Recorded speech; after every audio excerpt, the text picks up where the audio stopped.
Apocalipse, capítulo 17.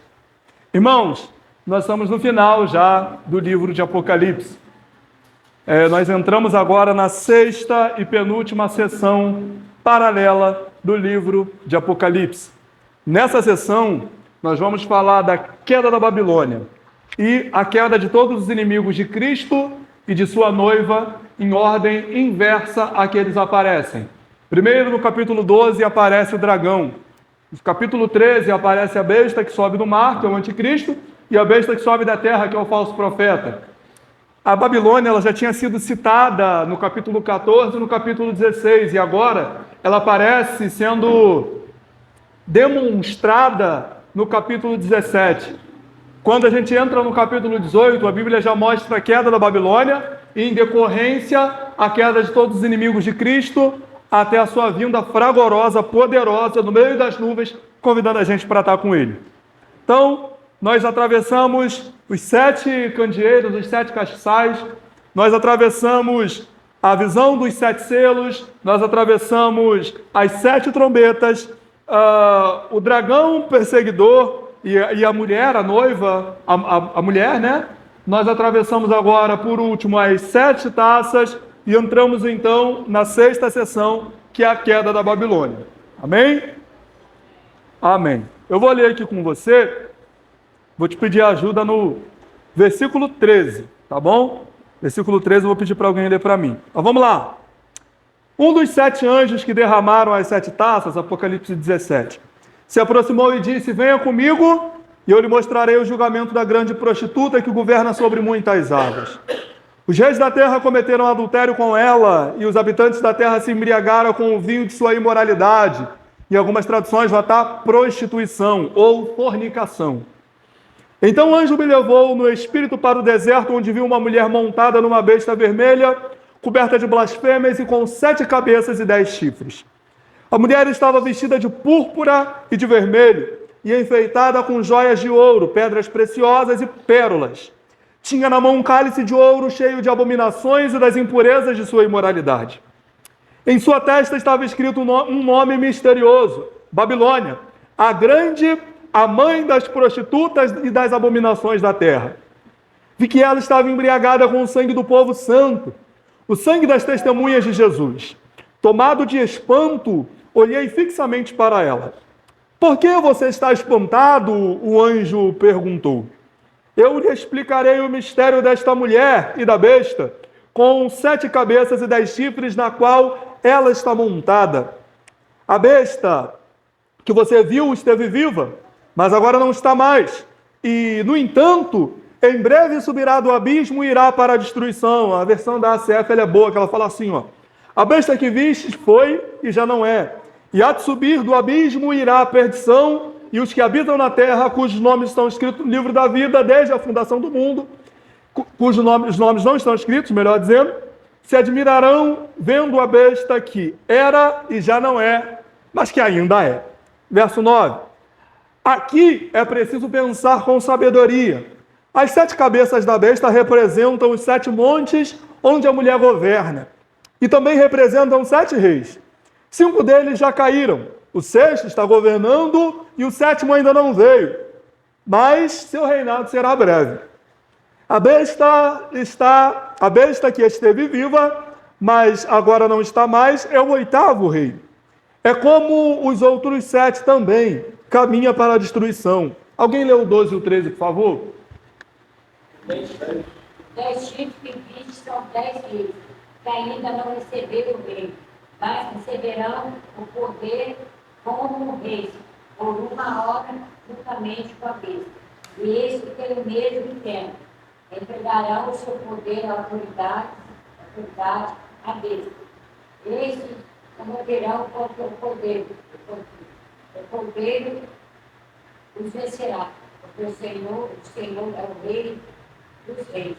Vencerão os que estão com ele, chamados eleitos e fiéis. Em seguida, o anjo me disse: as águas que você viu onde a prostituta governa representam multidões de todas as nações e línguas. A besta e os 10 chifres que você viu odiarão a prostituta. Eles a deixarão nua, comerão sua carne e destruirão o restante com fogo. Porque Deus colocou no coração deles um plano que executará a sua vontade. Eles concordarão em entregar a autoridade à besta, cumprindo-se assim as palavras de Deus. E a mulher que você viu representa a grande cidade que governa sobre os reis da terra até aqui.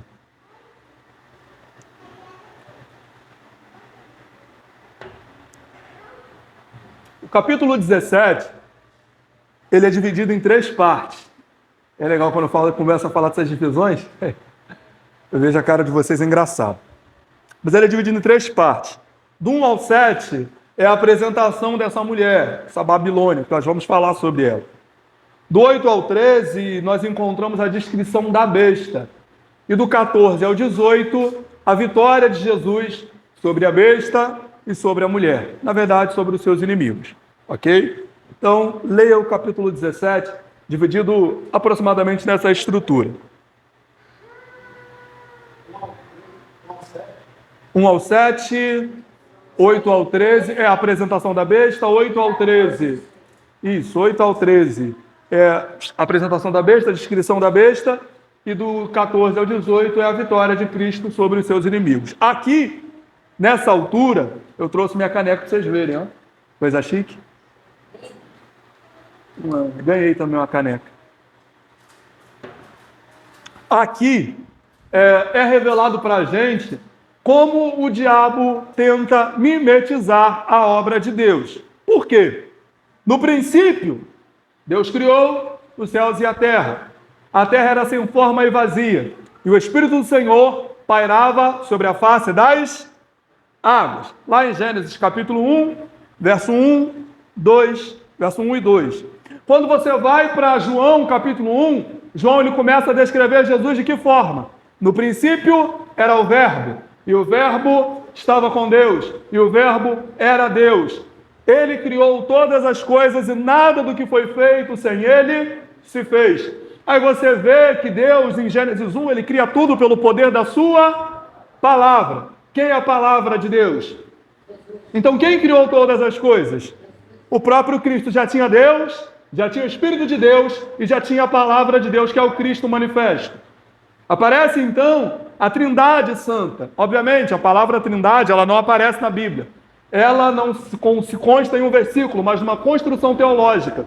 Assim como quando o Senhor Jesus é batizado no Rio Jordão, o que aparece lá? Vocês lembram? Quando Jesus é batizado no Rio Jordão, o que aparece, o que desce do céu? O Espírito Santo em formato de uma... E ouve-se uma voz do céu. A voz era do Filho? A voz era da pomba? A voz era do céu, era do Pai, que disse o quê? Este é meu Filho amado. Então, novamente, aparece a manifestação do Pai, do Filho e do Espírito Santo. E nós, acredito que todos aqui sejam trinitários. Eu acredito que todos sejam, todos acreditem na doutrina da Trindade. Existe o Deus Pai, existe o Deus Filho e existe o Deus Espírito Santo. E todos eles são 3 em 1. E Cristo tem para si a sua noiva, a sua eleita, a sua amada, a sua preciosa. Quem é a noiva de Cristo? A igreja. Perfeito. E aí o adversário de nossas almas, no intuito de macaquear a obra de Deus, o que ele faz? Monta a sua trindade satânica. Com o dragão, que aparece no capítulo 12, com a besta que sobe do mar, que aparece no capítulo 13, com a besta que sobe da terra, que também aparece no capítulo 13. O dragão, que é a antiga serpente, no Éden, Satanás, o diabo, o nosso adversário, ele é o dragão. A besta que sobe do mar é o anticristo. E ele prefigura, ele imita uma imagem de Cristo. E o falso profeta, todas as obras do falso profeta, apontam para o anticristo, imitando a obra do Espírito Santo. E como se não bastasse, como Cristo tem a sua noiva, o que o diabo faz para si? A sua meretriz, a sua Babilônia. Se o Senhor tem a cidade santa que desce do céu no capítulo 21, o diabo tem a grande meretriz, a mãe de todas as meretrizes, a grande Babilônia, que aparece no capítulo 17. Porque o tempo todo o intuito do diabo foi copiar a obra de Deus. É por isso que me espanta quando eu vejo igrejas copiando coisas que são do diabo. Quando é o diabo que tenta sempre copiar as coisas da igreja. Então a grande meretriz, ela aparece como uma alternativa à santa noiva do Senhor. E é legal porque a gente vê o paralelismo, se você vai em... Apocalipse, capítulo 14, verso 8. Leia aí, por favor. Apocalipse 14, 8. Outra pessoa vai em Apocalipse 16, 19, por gentileza. O segundo anjo seguiu dizendo: caiu a grande Babilônia, fez todas as nações beberem do vinho da fúria da prostituição. Vocês lembram que as sessões são paralelas? O versículo que o César leu está no final da quarta sessão, quando fala do dragão perseguidor. Na verdade, da quarta sessão. E a Babilônia já aparece como tendo caído. Ela é citada como alguém que era e já caiu. No 16, verso 19.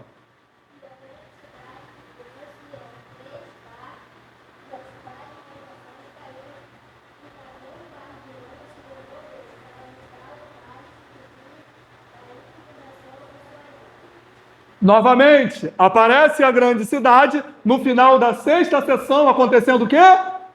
Caindo. Então, é uma cidade que aparece na história para ser derrotada.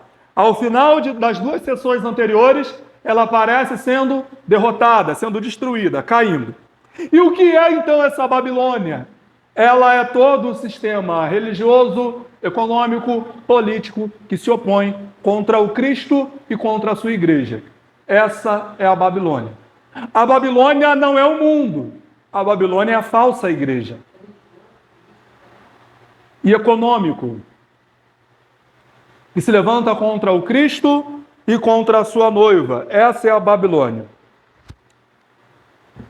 E o que eu sempre gosto de deixar claro, que a Babilônia é baseado, o exemplo que João usa é baseado na profecia de Daniel. Leia Daniel do 9 ao 12, e você vai ter uma base muito sólida da construção que o João faz aqui. João ele está escrevendo para pessoas que conheciam a profecia de Daniel. Então, quando ele fala sobre a queda da Babilônia, óbvio, ele está apontando para algo que aconteceu no passado, que prefigura o que vai acontecer no futuro. A profecia de Daniel, assim como muitas profecias no Antigo Testamento, é o que a teologia chama de profecia de dupla referência. Tá bom? Ela trata algo do presente e aponta para algo do futuro. Essa é a profecia de dupla referência. Então, vocês entenderam o que é essa Babilônia? A Babilônia não é o mundo vai aparecer aqui. Os ímpios vão aparecer aqui. Mas os ímpios e o mundo não são a Babilônia. A Babilônia é aquela que diz que é o centro do coração de Jesus. A Babilônia é aquela que diz que se Jesus estivesse no Éden, ele tinha comido do fruto. É a igreja que apostatou, que abandonou a fé. Essa é a Babilônia. E por quê? Porque a grande característica da Babilônia, segunda-feira eu fui à casa de uma amiga e eu contei para ela uma experiência que eu tive com um rapaz que nunca mais falou comigo. Veio conversar comigo sobre a esposa dele. E eu falei para ele, sendo bem gentil e educado da forma que eu sou, que eu não estou sendo sarcástico nesse momento, eu realmente sou gentil e educado, que eu não oraria pelo casamento dele. E ele arregalou os olhos. Eu falei, não, porque não é o diabo que está acabando o seu casamento, é você. O diabo não faria com a sua esposa o que você faz. Aí ela riu. Eu falei, porque o diabo seduz. O diabo não força, ele seduz. A Babilônia, ela seduz. Cerca de 10 milhões de judeus, 3 milhões, de judeus foram para a Babilônia na época do cativo. Apenas 50 mil voltaram, quando Ciro permitiu que eles voltassem. A Babilônia seduz. E ela prende um monte de gente lá.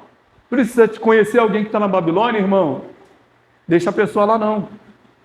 Prega para ela, que ela precisa sair da Babilônia que seduz. Uma igreja que não prega contra o pecado. Uma igreja que é altamente permissiva. Uma igreja onde o líder é legal e quer ser amigo de todo mundo. Estávamos conversando ainda com essa amiga, eu não preciso usar muita... fazer um mistério, eu estava conversando com a Renata, muita gente que conhece a Renata, Eu estava conversando com ela na segunda-feira e ela falou: Samuel, essa igreja que nós conhecemos é uma empresa. E você vai lá e tem um monte de gente lá e parece que as pessoas não se arrependem. Eu falei: é simples. A Bíblia já fala sobre isso. Como se arrependerão sem a santa pregação do Evangelho? Não há arrependimento sem a pregação do Evangelho saudável. Como ouvirão se não há quem pregue? Como crerão se ninguém se dispõe a ir? Se eu chegar aqui e só pregar que Deus vai te dar bênção, você nunca vai se arrepender. Se eu chegar aqui e só ver porta aberta, bandeja da vitória, chave da casa própria, você nunca vai se arrepender. Mas se eu te mostrar na Bíblia que você é um miserável pecador que carece da glória de Deus, aí você vai começar a examinar a sua vida. Você vai começar a olhar para si e falar assim: puxa, eu preciso me arrepender disso, preciso me arrepender disso, preciso me arrepender disso, preciso me arrepender disso. Me ira quando eu vejo pessoas que dizem cristãs, dizendo que só se arrependem do que não fizeram. Irmão, o arrependimento é algo que tem que te acompanhar todo santo dia. Semana passada eu fiz essa pergunta: o que não tem no inferno? Semana passada eu fiz essa pergunta: o que não tem no inferno? Arrependimento. Arrependimento. Não tem. Ok? Então vamos lá. Essa sessão também se inicia com uma visão. Lembra do começo do capítulo 4? Lembra do começo do capítulo 8? O começo do capítulo 12? Essas sessões sempre iniciam com uma visão. Aí o anjo que tocou a 7ª trombeta chamou João e falou: João, vem cá, eu quero te mostrar uma coisa. E aí começa a falar para ele dessa mulher. O mundo está sendo pervertido, o verso 2, por essa mulher. E eu queria dar um destaque no verso 3 e no verso 4. Lê, por favor, o verso 3 e o verso 4. Então o anjo me levou no espírito fora do deserto. Ali, vi uma mulher montada em uma besta vermelha, que estava coberta de nomes particulares pretos, e tinha 7 cabeças e 10 chifres. A mulher estava vestida de púrpura e vermelho, e adornada de ouro, pedras preciosas e pérolas. Segurava um cálice de ouro cheio de coisas repugnantes, e da impureza da sua constituição. Então, púrpura. Púrpura, lembra de Lídia, a vendedora de púrpura? Púrpura era uma iguaria para deixar o tecido bem vermelho, que só as pessoas que tinham muito dinheiro podiam comprar. Púrpura, geralmente, eram as roupas dos reis. Era da cor púrpura. É um livro chamado isso, não tem? A Cor Púrpura. Um filme? Não, mas é um livro também. Lembrei da figurinha do iceberg. Ela aparece com púrpura, com ouro, com pedras preciosas. São as características da meretriz.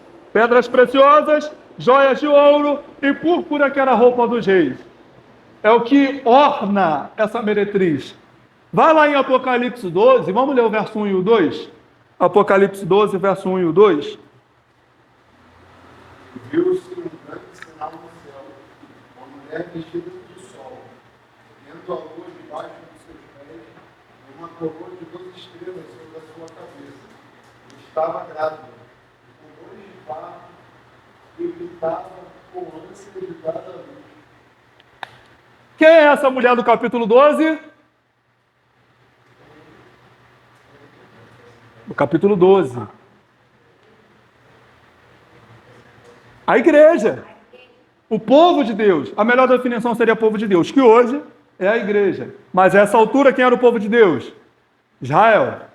Ok? A essa altura que eu digo o Antigo Testamento. Que a referência que ele faz é do Antigo Testamento. 2 estrelas, sol, lua. Mas olha o que orna o povo de Deus. O que orna o povo de Deus é o sol. Quem criou o sol?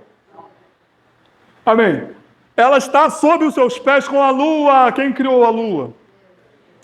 Ela veste uma coroa com 12 estrelas. Quem criou as estrelas? Excelente. Então, a noiva, o povo de Deus, ela está ornada de elementos criados por Deus e para a glória de Deus. Salmo 148. Sol, luas e estrelas louvam ao nome do Senhor.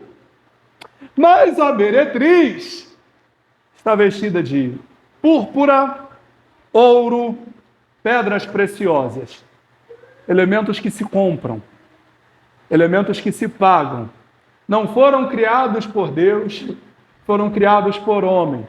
Os homens matam e morrem por coisas que o dinheiro pode comprar. E são essas coisas que a falsa igreja, que a falsa religião usa. A igreja verdadeira vive, anda, sonha, come e bebe das coisas criadas para a glória de Deus.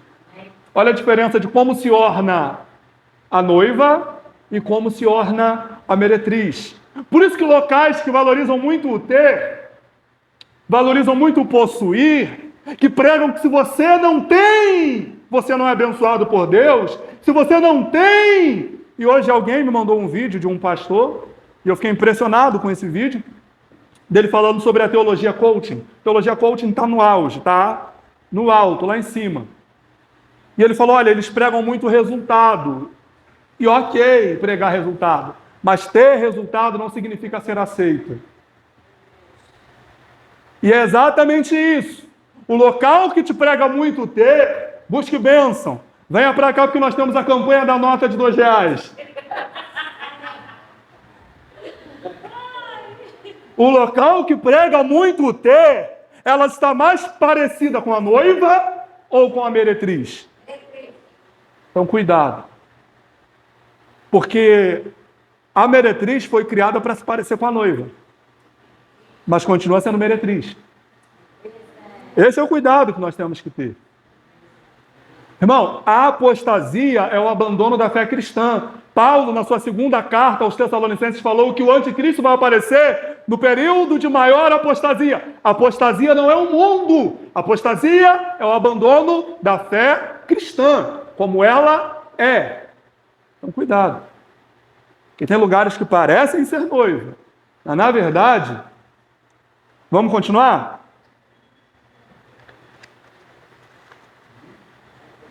Versos 5 e 6. Isso. E na sua testa estava escrito o nome, mistério, a grande Babilônia, a mãe das prostituições e abominações da terra. E vi que a mulher estava embriagada do sangue dos santos e do sangue das testemunhas de Jesus. E vendo-a, eu maravilhei com grande admiração. A Babilônia, a mãe de todas as meretrizes, uma cidade corrompida, corrupta. Enquanto a noiva, em Apocalipse 21, verso 2, lê lá, por favor. Só para a gente fazer um contraste entre a meretriz 2 e a noiva, a santa noiva do Senhor.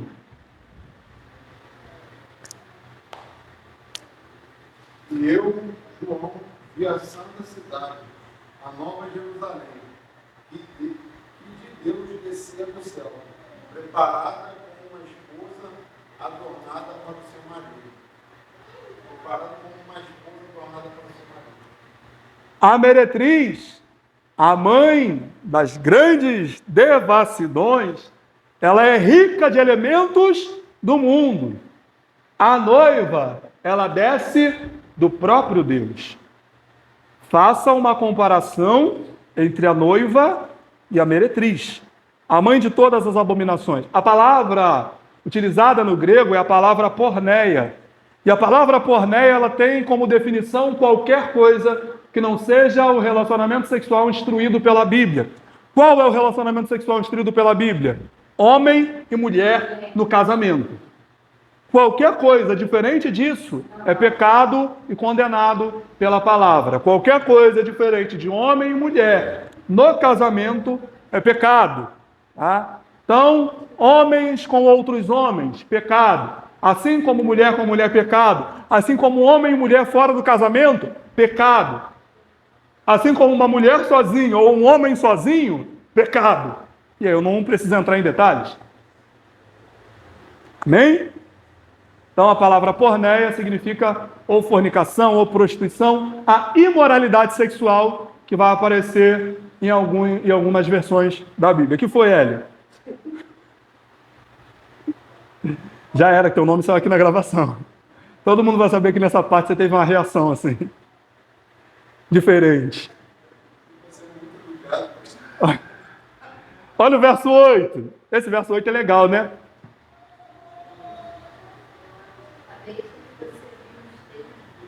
Mas agora não está mais.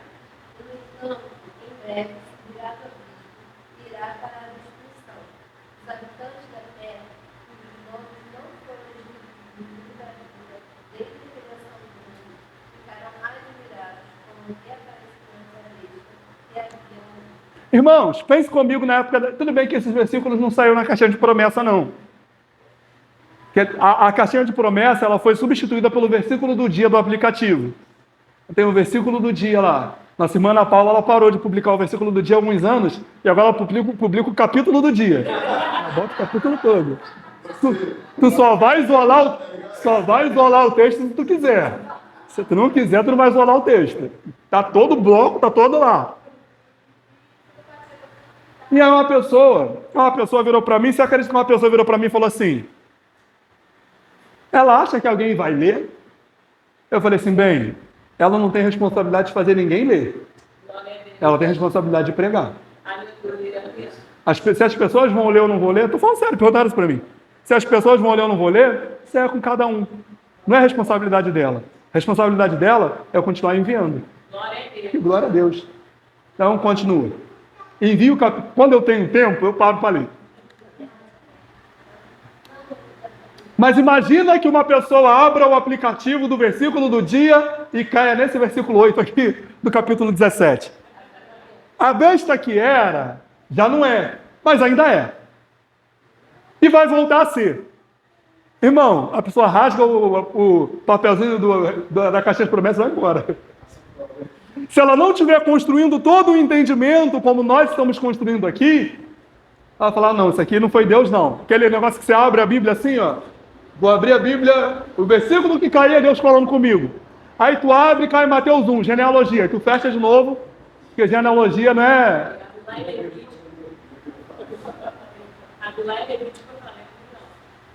Por que a genealogia termina em Jesus? Óbvio, porque Jesus não teve filho. Mas essa seria a resposta mais óbvia, né? Mas não é a correta, porque Jesus não morreu. Todo mundo que eles estão falando, ele morreu. Jesus morreu, depois ressuscitou e agora vive eternamente. Agora vive eternamente. Então a nossa vida começa a partir dele. Mas vamos lá. Como que a gente entende isso? João fala também em 1 João capítulo 4, na verdade no capítulo 2 e no capítulo 4 de 1 João, João fala muito sobre os anticristos. E quais são os anticristos? Todo aquele que se opõe a Cristo. Todo aquele, 1 João 4,3, que diz que Jesus Cristo não é o Cristo, esse tem o espírito do anticristo. Então João está falando das várias manifestações do espírito do anticristo. Por quê? No versículo 9 e 10, ele fala sobre 8 reinos. 8 reinos. Leia o 9 e o 10, por favor. Aqui se requer a lei sábia. As 7 cabeças são 7 colunas sobre as quais está sentado a mulher. São também 7 reis. 5 já caíram e ainda existe. E o outro ainda não surgiu. Mas, quando surgir, ele deverá permanecer durante pouco tempo. Então vamos lá. A besta, que já não é, ela foi personificada ao longo da história por outros reinos. Primeiro reino, Egito, o grande império. Primeiro grande império, Egito. Segundo grande império, Assírio. Terceiro grande império, Babilônico. Quarto grande império, grego, na verdade, Medo-Persa. Quinto grande império, grego-macedônio. Então, o César leu os 5 reinos que foram e já não são. E o 6º é o que está. Qual era o reino que imperava? Qual era o império que imperava aqui? Romano. É o que estava. O 7º vem, mas dura pouco tempo. E o 8º qual é? Do anticristo. O 7º, ele não fala qual é. Ele fala que vem e dura pouco tempo. Sabiam que na Rússia, o líder da Rússia se chamava Czar? Czar. Já ouviu esse termo? Czar? Sabe o que significa Czar? César. Na Alemanha, eles tinham o seu Kaiser. Sabe o que significa Kaiser? César. O Hitler não tentou montar o seu grande império? Falhou. Alguns outros homens ao longo da história, Mao Tse Tung, Napoleão Bonaparte, e muitos outros homens tentaram ampliar e construir o seu reino, o seu império. Na verdade, Napoleão Bonaparte trabalhava para o rei da França, que tentava construir o seu império, expandir o seu império, se transformar num grande imperador do mundo. Não conseguiram. Então, eu não sei que sétimo reino é esse. Eu não tive uma nova revelação, Deus não me falou. Vou ficar com aquilo que a Bíblia diz. O sétimo reino não apareceu, mas apareceria e duraria pouco tempo. E o oitavo era o reino do anticristo. Tá? Que ainda virá, como nós lemos, ele ainda vai se manifestar.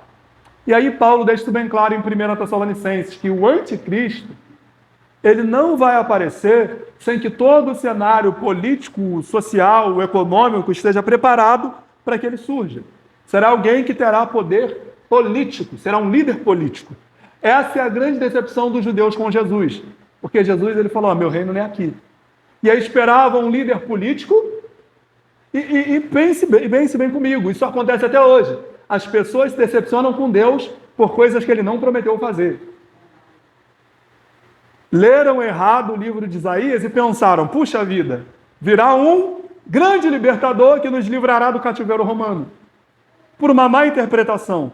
As pessoas leem o texto bíblico de forma errada até hoje e saem acreditando que Deus vai dar um monte de coisa que ele nunca prometeu dar. Quando você pega Josué capítulo 24, verso 15, e transforma numa promessa, por exemplo. Eu e minha casa, isso é uma promessa? Não, é só um texto bíblico que Josué está falando. E se por algum acaso você morresse em sua casa toda servir ao Senhor, Deus deixou de ser Deus? Não. A gente ora para que isso não aconteça, mas pode acontecer. Quantos homens e mulheres de Deus ao longo da história morreram sem ver sua família se converter? Entenderam essa parte aqui, esse trecho? Amém? Vamos prosseguir então, verso 11 ao 13. E a besta, que era e já não era, e é ela também o oitavo, e era dos 7, e vai à perdição. E os 10 chifres que viste são 10 reis, que ainda não receberam reino, mas receberam poder como reis por uma hora, juntamente com a besta. Esse número 10 aí, ele pode ser no sentido literal, de 10 líderes que vão aparecer ao longo da história e serão vassalos da besta, ou pode ser uma representação de um total. Todo o poder do mundo vai ser dado à besta. Eu acho que nenhuma das duas interpretações fere o texto bíblico. Tá? Você pode abraçar a que você achar melhor. Eu, sendo bem sincero para vocês, até hoje eu não sei qual que é a minha interpretação aqui. Eu ainda não escolhi uma melhor que mais se encaixa naquilo que eu acredito. Porque tem horas que eu leio esse texto e falo, nossa, faz todo sentido serem 10 pessoas mesmo. Outra hora eu leio e falo, não, esse 10 aí ele representa uma completude. Eu acho que eu sou mais inclinado a acreditar que esse 10 seja simbólico, seja simbológico. Represente que todo o poder na terra político será dado à besta. Porque, de fato, o verso 13 fala isso para a gente. Todos eles serão vassalos da besta. Responderão à besta e terão a besta como seu rei. Só que aí, irmão, o versículo 14 ele é maravilhoso. O versículo 14 é lindo, esplendoroso. O que diz o versículo 14? Estes combaterão contra o cordeiro vencerá, porque é o Senhor dos senhores e o Rei dos reis. Vencerão os que estão com ele, chamados guerreiros fiéis. A besta, o anticristo, o dragão, a meretriz lutarão com o cordeiro e o cordeiro os vencerá. Repara que Jesus, para vencê-los, não precisa vir como um leão. Porque Cristo nos deu a vitória, não foi bramando como um leão, foi morrendo como um cordeiro. Aleluia. Eu sei que teve uma música há uns anos atrás que disse que o inferno ficou em festa quando Jesus morreu. Mas não ficou, não. Ali, o diabo sabia que ele tinha perdido. Porque o Cristo foi moído da cruz do Calvário sem pecado. Essa é a nossa vitória. Cristo nos deu a vitória se entregando. Num ato de entrega, Cristo nos resgatou. E quem vence o cordeiro, ou melhor, quem vence A besta, um dragão, irmão. Dragão. Aos olhos humanos, quem é mais forte, o dragão ou o cordeiro? Está vendo? A entrega é mais poderosa do que o fogo que sai da boca. Às vezes, nós queremos ter comportamento de dragão e soltar fogo pelas ventas. E não entendemos o exemplo de Cristo, que nos mostra que a entrega vence o fogo na venta. O dragão perdeu para o cordeiro. A meretriz perdeu para o cordeiro. O falso profeta que deu vida para uma estátua perdeu para o cordeiro. Glória a Deus. Esse é o poder da entrega. Você acha que o anjo revela a João Jesus como um cordeiro, porque ele tem todo o poder, ele é o leão da tribo de Judá, mas ele não venceu sendo leão, ele venceu sendo cordeiro. O cordeiro. Eu amo esse versículo 14. Todas as forças do mal vão pelejar contra o cordeiro, mas o cordeiro os vencerá.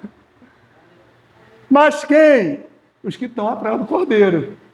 Todos os eleitos. Você é um eleito de Deus.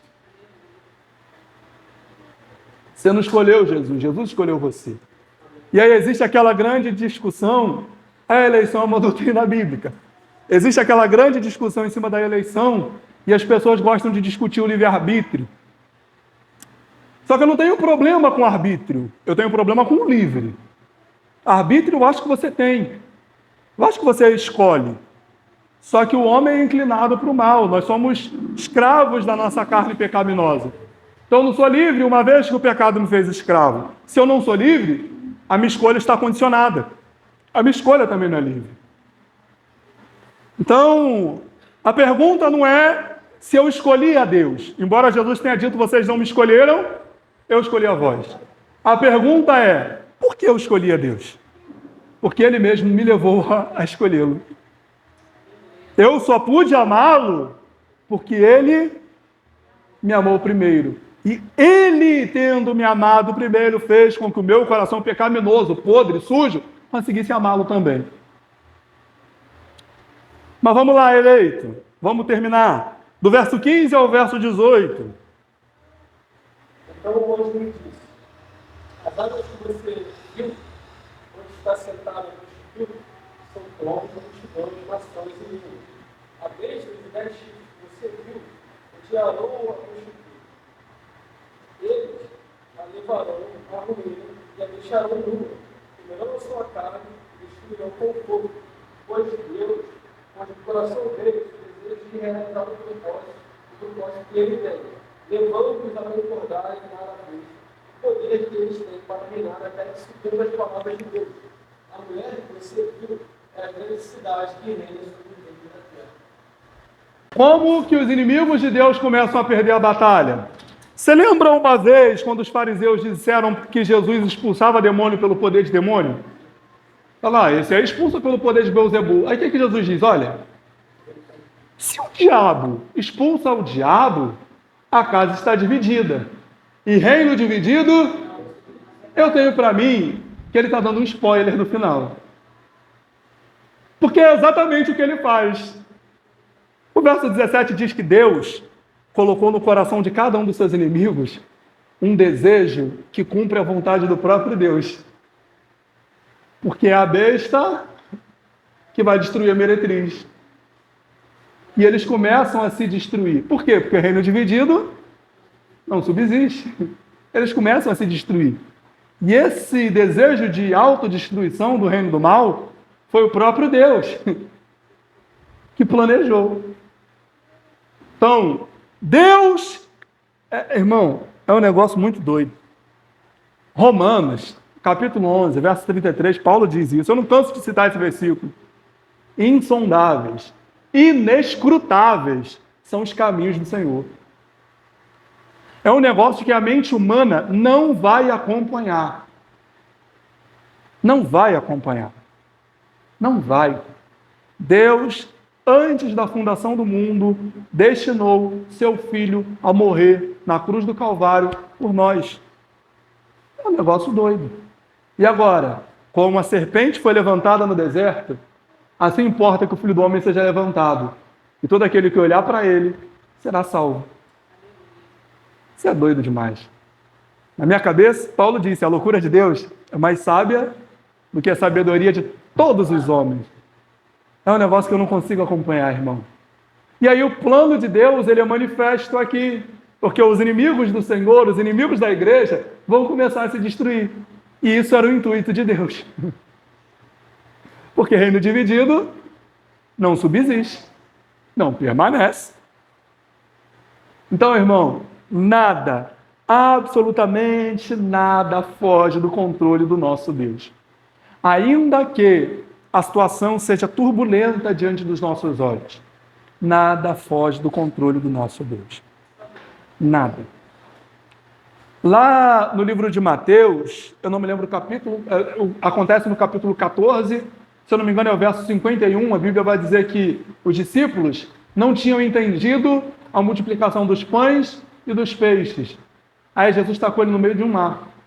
Acontece no capítulo 14, a Bíblia fala, se eu não me engano, no verso 51 fala, olha, Jesus fez isso porque os discípulos não tinham entendido a multiplicação dos pães e dos peixes. Então Jesus tacou ele no meio do mar. E Jesus foi lá atrás dele para salvá-los. Porque ali, irmão, Jesus pegou 5 pães e 2 peixes e alimentou mais de 10 mil pessoas. Isso jogando por baixo, porque eram 5 mil homens, fora mulheres e crianças. Então ele alimentou pelo menos as 15 mil pessoas, vai. Pelo menos. Com 5 pães e 2 peixes. Irmão, esse negócio de doido. Você imagina você sustentar a sua família 1 ano com 1 quilo de arroz. Você vai lá, pega até um copinho no seu pote de arroz. Você vai lá com um copinho, tira, faz o arroz hoje. Amanhã você volta e tem. No outro dia você volta e tem. No outro dia você volta e fala, esse negócio não acaba? Não, continua lá. Mas os discípulos não glorificaram o nome do Senhor com a multiplicação dos pães e dos peixes. Mas quando Jesus acalmou a tempestade, eles falaram, quem é esse? Que até o vento e o mar lhe obedecem. Ali eles viram o poder de Deus. Então o mar, na vida dos discípulos, não foi uma coisa vã. Foi para que eles testemunhassem do poder de Deus. Nem o mais bravio dos mares acontece na nossa vida sem um propósito divino. Acontece porque Deus quer. Acontece porque Deus quer. Então, o plano de Deus é maravilhoso, ele é perfeito, ele é glorioso e louvado seja Deus pelo seu plano perfeito. Amém? Alguma dúvida? Algo a acrescentar? Esse é o momento